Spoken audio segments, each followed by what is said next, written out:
பாருங்க, நீங்க இந்த பணத்தை வச்சுக்கிட்டு எப்படியாச்சும் இந்த கேஸ்ல இருந்து என்னை தப்பிக்க வச்சிருங்க. இந்த கேஸை வாபஸ் வாங்கிடுங்க. உங்க பொண்ணு உயிருக்கு இதை விட இன்னும் கூட நான் பணம் தரேன். தயவு செஞ்சு இந்த கேஸை மட்டும் வாபஸ் வாங்கிடுங்க ப்ளீஸ். ஏ, என்ன பண்ணி வச்சிருக்க?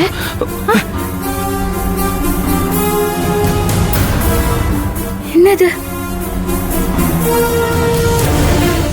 டேய், என்னடா பண்ணி வச்சிருக்க? எதுக்குடா இந்த பணத்தை அவங்க கிட்ட கொடுத்த? என்ன சொல்றீங்க நீங்க? என்ன பத்தி தெரியாதா உங்களுக்கு? நான் அவங்கள பார்த்து பேசுறது உண்மைதான். ஆனா அது அவங்களுக்கு ஹெல்ப் பண்றதுக்காக நான் பண்ணேன் சார். இந்த மாதிரி எல்லாம் நான் பேசவே இல்லை சார். சார் இது ஃபேக் வீடியோ நினைக்கிறேன் சார். இது சார் நான் சத்தியமா அப்படிலாம் பேசவே இல்லை சார். நீங்களே எல்லாத்தையும் பாத்தீங்கல்ல? இத பார்த்தா போலி வீடியோ மாதிரியா இருக்கு சார். நான் தான் இந்த மாதிரி பேசவே இல்லைன்னு சொல்றேனே சார். ஆனா நான் ஹெல்ப் பண்ணது உண்மைதான் சார். உங்க கூட இருந்தவங்களே நீங்க இப்படித்தான் பேசுனீங்கன்னு சாட்சி சொல்றாங்களே சார்.